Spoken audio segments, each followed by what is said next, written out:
धन्यवाद के पात्र हैं कि आपने इतना साहस किया सत्य बोलने का कि ईर्ष्या के बिना जीवन नहीं कटता है।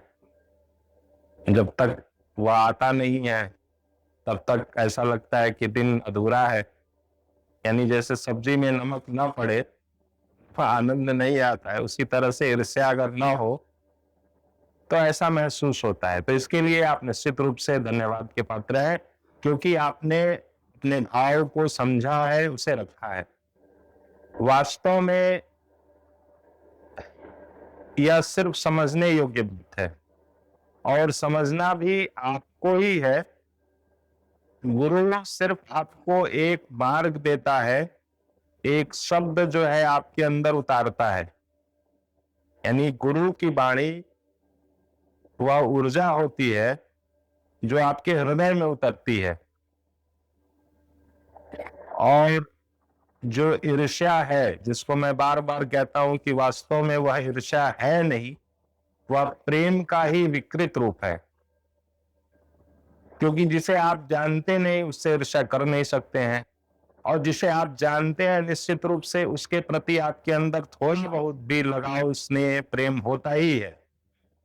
जैसे अभी चंद्र प्रकाश जी ने कहा कि अपने क्लिक का अगर सैलरी स्लिप देख लेते हैं तो ऐसा महसूस होता है कि हम तो अच्छे हैं, फिर भी वो ज्यादा है। तो कहीं ना कहीं उससे हमारा एक लगाव होता है। आपका साथी है, साथ उठना बैठना है, बातचीत है, बहुत सारी चीजें हम एक दूसरे से शेयर करते हैं।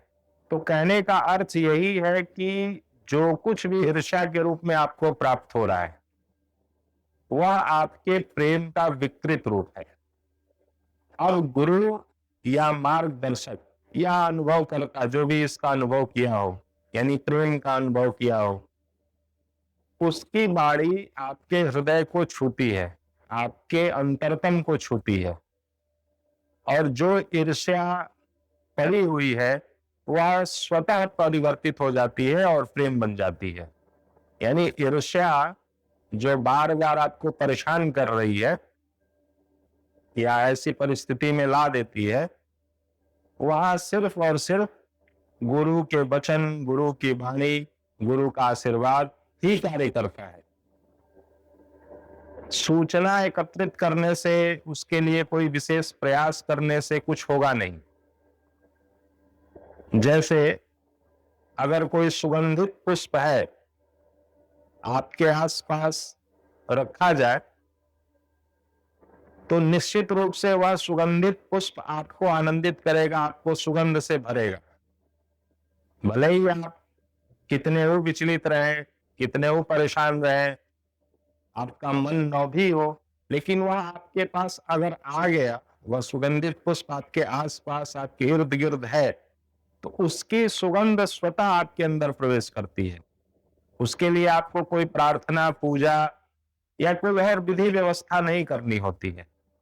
उसी तरह से जो अनुभव लिया है, जिसके अंदर प्रेम घटित हुआ हो, जिसने मूल को समझा हो, जो स्वरूप को जानता हो, वह जब आपके आसपास होगा, उसकी वाणी आपके आसपास होगी, उसका स्पर्श आपके आसपास होगा, उसकी दृष्टि आपके आसपास होगी, तो जो ऊर्जा कलुषित है, जैसे ईर्ष्या के रूप में है, वह परिवर्तित होने लगती है।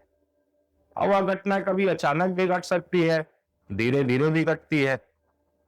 तो इसका सिर्फ एक ही उपचार है कि जितना हो सके अपने गुरु, अपने इष्ट, अपने आराध्य, जिसे भी आप मानते हो, उसके समीप रहे, उनके वचनों को अपने अंदर उतारे। मैंने कल भी यह बताया था कि ईर्ष्या के लिए कोई प्रयास नहीं करना है कि ईर्ष्या है और उसको खत्म कर देना है, एक जगह पैदा हुई दूसरे जगह, क्योंकि वो तो प्रेम का ही विकृत रूप है। और आप सबसे जुड़े हुए हैं, परिवार में जुड़े हुए हैं, समाज में जुड़े हुए हैं, हर जगह तो आप जुड़े हैं।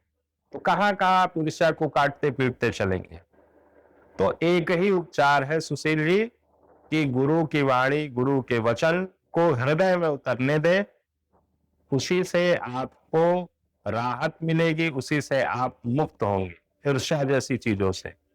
यही एक विकल्प है, यही एक उपचार है।